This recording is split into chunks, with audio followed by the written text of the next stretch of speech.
దిగలేకపోయాం. మళ్ళీ రేవంత్ రెడ్డి గారు, revenue minister Ponguleti సీనన్న గారు, మేము మళ్ళీ వచ్చాం. కామారెడ్డిలో చూసాం, ఆదుకుంటామని మాట చెప్పాం. మాతో పాటు ఇన్ఛార్జ్ మంత్రి సీతక్క కూడా ఆ రోజు రావడం జరిగింది. ఆ వచ్చే క్రమంలో మేము బస్సులో ప్రయాణిస్తున్నప్పుడు ముఖ్యమంత్రి గారు నాతో, మహేష్ అన్న మీరు కామారెడ్డిలో బీసీ డిక్లరేషన్ ప్రవేశపెట్టినారు కదా, మీరు చార్జ్ తీసుకొని ఎన్ని రోజులు అవుతుంది, సంవత్సరం ఏ రోజుకి అవుతుందని అడగడం జరిగింది. నేను ముఖ్యమంత్రి గారితో ఈ నెల 15కి నేను చార్జ్ తీసుకొని సంవత్సరం అవుతుంది మాట చెప్పాను. తక్షణమే సీనన్న సీతక్క బస్సులో ఉన్నారు. మహేష్ అన్న చార్జ్ తీసుకొని సంవత్సరం అవుతుంది. ఆనాడు బీసీ డిక్లరేషన్ వారే వర్కింగ్ ప్రెసిడెంట్గా ప్రవేశపెట్టినారు. ఆయన సంవత్సరం అడుగుతున్నటువంటి పండుగ బీసీల పండుగలాగా కనీసం 1.5 లక్ష తగ్గకుండా ఒక మీటింగ్ చేయండి అని పెద్దలకి సూచించడం, బస్సులోనే ఆ తేదీ నిర్ణయించడం జరిగింది. ఇవాళ మీ అందరిని ఎందుకు పిలిచాం? ఒక్కొక్కరు సైనికుల్లాగా ఇక్కడికి వచ్చిన వాళ్ళు ఒక్కరు 100 తెస్తే 2 లక్షలు అవుతుంది. దానికోసం మేము అందరిని పిలుచుకొని ఇలా సమావేశం నేర్చుకున్నాం. మిత్రులను ఇందాక చెప్పాను, రాహుల్ గాంధీ గారు మన భవిష్యత్తే కాదు దేశానికి భవిష్యత్తు. ఆ నాయకుడు ఏమంటా ఉన్నాడు? జిస్కి జితని ఆబాదీ ఉనికి ఉతిని భాగేదారి. ఈ దేశ జనాభాలో ఏ వర్గం వారు ఎంత శాతం ఉంటే అంత శాతం వారికి ఫలాలు అందాలంటే ఒక నినాదం ఇలా ఉద్యమంలాగా నడుస్తూ ఉంది దేశవ్యాప్తంగా. ఆ ఉద్యమానికి ఊతం పోసింది ఎవరు? ఉద్యమానికి ఊతం ఎవరు పోశారు? రేవంత్ రెడ్డి గారు. ఒక రెడ్డి బిడ్డ ఉండి కూడా ఈ రాష్ట్రంలో మొదటిసారి కుల సర్వే చేసి 1930 తర్వాత బ్రిటిష్ కాలం పోయిన తర్వాత మళ్ళీ కుల సర్వే దేశంలో జరిగింది అంటే తెలంగాణ రాష్ట్రంలో జరిగింది. ముఖ్యమంత్రి రేవంత్ రెడ్డి గారు చేసినారు. రాహుల్ గాంధీ గారు ఆకాంక్షను ముందుకు తీసుకెళ్లినారు. కుల సర్వేలో తేలిందేమి? బీసీలు ఈ రాష్ట్రంలో 56.33% ఉన్నారని, ఎస్టీలు 15%, ఎస్టీలు 10% ఎస్సీలు 17%, మరొక అగ్రవర్ణాలు 10-15% ఉన్నారని ఇది కుల సర్వే దాకా శాస్త్రీయబద్ధంగా తేల్చినారు. బీసీలకు 42% రిజర్వేషన్ అనేది కామారెడ్డి గడ్డపైన కాంగ్రెస్ పార్టీ ఇచ్చిన డిక్లరేషన్. రేపు జరగబోయే సభ ఈ 2 సంవత్సరాల కాలంలో కాంగ్రెస్ పార్టీ ఇచ్చిన మాట ఏ విధంగా కట్టబెట్టుకునే ప్రయత్నం చేసిందో చెప్పడానికి ఈ సభ. మిత్రులారా, రేవంత్ రెడ్డి గారు రెడ్డి అయినా, పొంగులేటి శ్రీనివాసరెడ్డి రెడ్డి అయినా, మా సీతక్క ఒక గిరిజన మహిళ అయినా, శ్రీధర్ బాబు గారు ఒక బ్రాహ్మణ్ అయినా, బట్టి గారు ఒక దళితుడైనా, ఇలా బీసీల వైక్యత వర్ధిల్లాలని చెప్పిన మదన్మోహన్ రావు గారు వెలుమైనా అందరూ కూడా బీసీల కోసమే తప్పిస్తా ఉన్నారు. 42% రిజర్వేషన్ కావాలని కోరుతా ఉన్నారు. మా షబ్బీర్ అలీ మైనారిటీ అయినా ఎందుకు ఈ గాథ కోరుతా ఉన్నారంటే కాంగ్రెస్ యొక్క సిద్ధాంతం.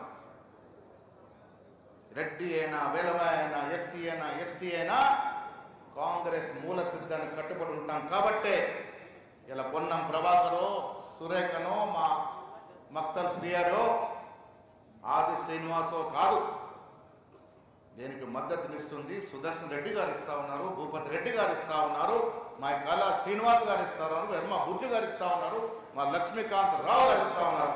ఎందుకు ఇస్తా ఉన్నారు? ఇది కాంగ్రెస్ పార్టీ ఇచ్చిన మాట కాబట్టి. ఆ మాట నిలబెట్టుకోవడానికి 42% రిజర్వేషన్ ఇచ్చి తీరుతామనే మాట చెప్పడానికి కాంగ్రెస్ పార్టీ అధికారంలోకి వచ్చిన తర్వాత మొట్టమొదటిసారిగా 2 బిల్లు ప్రవేశపెట్టారు.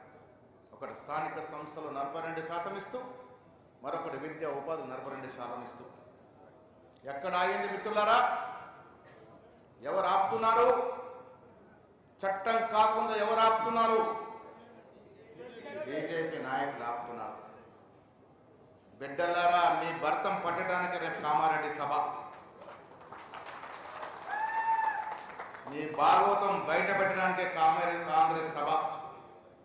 లక్షలాది మంది వచ్చి రేపు బండి సంజయ్ భాగవతాన్ని, కిషన్ రెడ్డి భాగవతాన్ని తెరదీస్తారనే మాట కూడా సందర్భంగా చేస్తా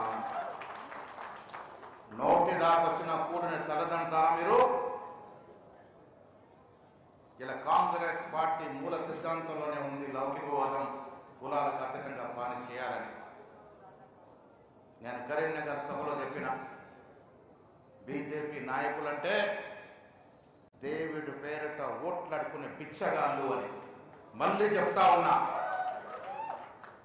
దేవుడు పేరు లేనిదే మీకు ఓట్లు రాలవు. ఏ రోజైనా బండి సంజయ్ని సికింద్రాబాద్కి పనిచేసిన, ఈ పరిశ్రమ తెచ్చిన, అంబర్పేటకి ఇన్ని కార్యక్రమాలు చేసిన ఓటు అడిగిందా? అడిగే దమ్ముందా? అడుగుతే గెలుస్తావా? శ్రీరాముడి పేరు, శివుడి పేరు, ఆంజనేయుడి పేరు, ఆ పేరు తప్ప ఓట్లు అడిగే పరిస్థితి లేదు. ఎందుకంటే జనానికి చేసిందేమీ లేదు. బండి సంజయ్ తెల్లారు లేస్తే కరీంనగర్లో గుళ్ళ చుట్టూ తిరుగుతూ ఓట్లాడుకుంటాడు.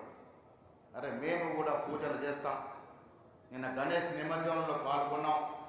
రథానికి జెండా నేనే ఊపిన. ఇలా జెండా బాలాజీ జెండా మందిరికి పోయినా, జెండా ఎత్తిన, పూజ చేసిన. కానీ ఎప్పుడు జెండా పేరు మీద, బాలాజీ పేరు మీద, హనుమంతుడి పేరు మీద ఓట్లు బిచ్చం అడగలే, అడగం కూడా. మా సోనియా గాంధీ సిద్ధాంతం, మా రాహుల్ గాంధీ సిద్ధాంతం చెప్పిన మాట కట్టుబడి ఉండడం, చేసిన పని మీద ఓట్లు అడగడం. సోనియా గాంధీ ఇస్తాంది, తెలంగాణ ఇచ్చి తీరింది. అందుకే తుప్పుగూడ సభలో ఆనాడు పీసీ అధ్యక్షుడు రేవంత్ రెడ్డి గారు, ఆ సభలో ఖర్గే గారు, రాహుల్ గాంధీ గారు, సోనియా గాంధీ గారు ఇచ్చిన మాట 6 గ్యారెంటీలు ఇస్తామని. అందుకే నమ్మినారు. మీ శ్రమ వల్ల ఇలా అధికారంలోకి వచ్చినాం. అదే సభలో చెప్పాం బీసీలని ఆదుకుంటామని. అందుకే 3 చట్టాలు తెచ్చినాం. బీజేపీ శాసనసభ్యులు అసెంబ్లీలో ఓటేస్తున్నారు, ఇక్కడ ప్రజలు తిరగబడతారని. కేంద్రంకి వెళ్ళి చెప్తున్నారు బిల్లు ఆపాలని, కాంగ్రెస్ పార్టీకి పేరు వస్తుందని. అదే మీరు ఆపినా ఆపకపోయినా ఇలా ప్రతి బీసీ గుండెలో రాహుల్ గాంధీ, రేవంత్ రెడ్డి నిలిచి ఉన్నారనే మాట మీకు స్పష్టంగా తెలుసుకోవాల్సిన అవసరం ఉన్నది. చిత్తశుద్ధి లోపం లేకుండా చేయాల్సిన ప్రతి ప్రయత్నము చేశాం. అందుకే 3 బిల్లులు ఇచ్చినాం. స్థానిక సంస్థల ఎన్నికలు రావాలి. మా మంత్రులు సీనన్న, సీతక్క అందరూ కూడా ఎన్నికలకు పోవాలి, స్థానిక సంస్థలు నిర్వహించుకోవాలన్నారు. మేము నచ్చ చెప్పుకున్నాం. సీనన్న, సీతక్క, ఎన్నికలు ఎంత ప్రామాణికమో 42% బీసీలకు రిజర్వేషన్ ఇవ్వడం అంతకన్నా ప్రామాణికం. కొద్ది రోజులు ఆగుదాం, మా బిడ్డలు ఆగుతారు ఎన్నికలకు పోకుండా, కానీ రిజర్వేషన్ ఇచ్చి తీరుకుందాం. పోయేదాకా చావేందో రేవేందో తెలుసుకుందామనే మాట మేము నచ్చ చెప్పుకొని ఇవాళ రిజర్వేషన్ వస్తేనే ఎన్నికలకు పోదామని నిర్ణయానికి వచ్చినాం. అది కాంగ్రెస్ పార్టీకి ఉన్న బద్ధత, క్రమబద్ధత, ఒక పటిష్ట. మీ పార్టీలకు ఏముందా? బండి సంజయ్ గొప్పగా చెప్పుకుంటాను, నేను మునురు కాపు బిడ్డని, నేను గౌరవిస్తాను. మా నిజామాబాద్లో చాలామంది మునురు కాపు ఉన్నారు. ఈ జిల్లా గతంలో పీసీసీ అధ్యక్షుడు ఎవరున్నారు? మున్నూరు కాపు బిడ్డ అని అరుగులు రాజారాం ఉన్నారు. గొప్ప నాయకుడుగా చలామణి అయినాడు. డి శ్రీనివాస్ గారు 2 సార్లు పీసీ అధ్యక్షుడు అయినాడు, మంత్రిగా అయినాడు. బీసీలకు న్యాయం చేసే ప్రయత్నం చేసినాం. అలాంటి మున్నూరు కాపు బిడ్డగా చెప్పుకునే నువ్వు పుట్టుకతోనే మున్నూరు కాపు, నీ నడవడి, నీ వ్యవహారం ఏది కూడా బీసీ బిడ్డలాగా లేదు. అందుకే బండి సంజయ్ దేశ్ముఖ్ అని చెప్పారు. ఒక దేశ్ముఖ్లా వ్యవహరిస్తున్నా మాట చెప్పారు. మళ్ళీ చెప్తాను, వాళ్ళ నా మీద చిల్లర మల్లగాతో మాట్లాడొచ్చింది. నేనేదో సెక్యూరిటీ కోసం చేస్తానని మాట చెప్పినాడు. రా బండి సంజయ్, నేను సెక్యూరిటీ వదిలేస్తాను, నువ్వు కూడా వదిలేయి. రేపటి ఇద్దరం కూడా సెక్యూరిటీ లేకుండా, గన్మెన్ లేకుండా తిరుగుదాం. రా, బరాబర్ ప్రజలు తిరుగుదాం. నీకు సెక్యూరిటీ వద్దు, నాకు సెక్యూరిటీ వద్దు. ప్రజలు తిరుగుదాం, ప్రజలు ఎవరు ఆదరిస్తారో చూద్దాం. పనికిరాని మాటలు చెప్పి ఇంకా ప్రజల్ని మభ్యపెట్టే ప్రయత్నం చేస్తూ ఉన్నారు. మిత్రులారా, మనం తెలుసుకోవాల్సింది, రేవంత్ రెడ్డి గారు ఒక రెడ్డి బిడ్డై ఉండి ఇలా 42% రిజర్వేషన్ కోసం ఎంత తప్పిస్తున్నారో మా మంత్రివర్గ సభ్యులకు తెలుసు. మా సీనన్న, మా సీతక్క, మా సుదర్శన్ రెడ్డి మా సురేఖమ్మ, ప్రభాకరు, సీఎం మొత్తం పార్టీకి ఉన్నటువంటి బీసీలు కానీ ఎమ్మెల్యేలు ఎమ్మెల్సీలు అనుమతి తప్పిస్తా ఉన్నారు. ఎందుకంటే ఇది కాంగ్రెస్ పార్టీ ఇచ్చిన మాట. కాంగ్రెస్ ఒక పార్టీ ఇస్తే మా అందరికి శిరోధార్యం. అందుకే అందరం రెడ్డి అయినా, వెలమైనా, బ్రాహ్మణ అయినా, ముస్లిం సోదరు మా సెక్యూరలైనా ఎందుకు తప్పిస్తా ఉన్నామంటే ఇది కాంగ్రెస్ పార్టీ ఇచ్చిన మాట. కట్టుబడి ఉండాలని, ఉంటాము, తెచ్చుకుంటాము. ఇలా మీ మోడీని పట్టుకొని మీరు ఆపచ్చు. ఎన్ని రోజులు ఆపుతారు? మా అంటికి 3 ఏళ్ళు ఆపుతారు. తర్వాత కేంద్రంలో వచ్చే ప్రధానమంత్రి ఎవరు బిడ్డ? రాహుల్ గాంధీ. టెంపరీగా ఆపగలుగుతారా మీరు? పర్మనెంట్గా ఆపలేరు.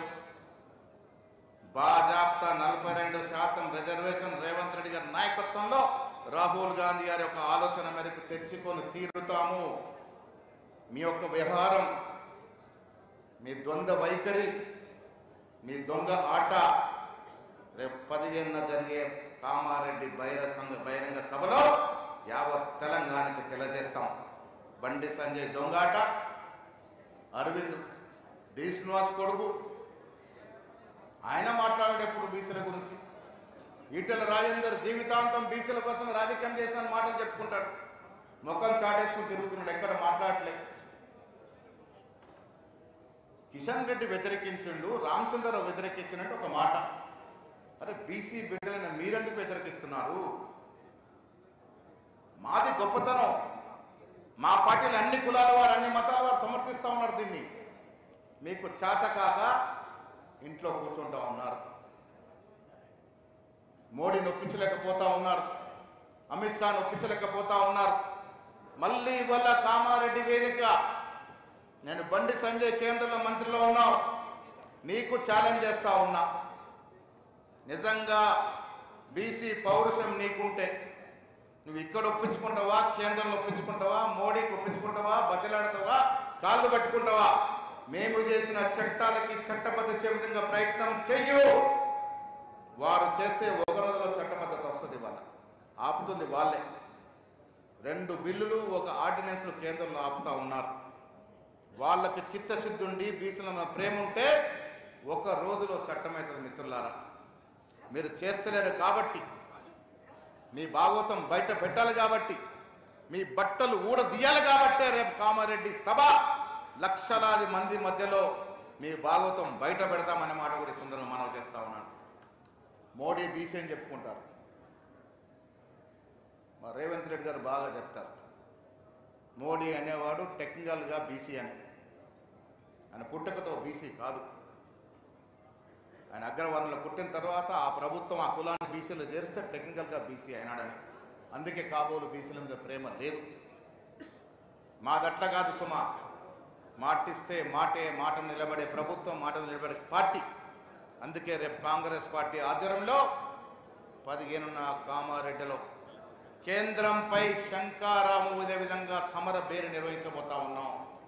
మా శ్రీనివాసరెడ్డి గారు చెప్పినట్టుగా 2 లక్షల మందితో రాష్ట్రంలోని నాయకులు కాదు, కేంద్రం కూడా దిగొచ్చి కనువిప్పు కలిగే విధంగా మీటింగ్ జరగబోతా ఉంది. పౌరుషం ఉన్న ప్రతి కాంగ్రెస్ కార్యకర్త రేపు 100ల మంది తరలి వస్తారు. కామారెడ్డి జన సంద్రోహం అవుతుంది, కేంద్రము చూస్తుంది, రాష్ట్ర నాయకత్వము చూస్తుంది. ఆ దశగానే ఈ ప్రయత్నం చేస్తూ ఉన్నాం. మాకు తట్టిన ఆలోచన కాదిది.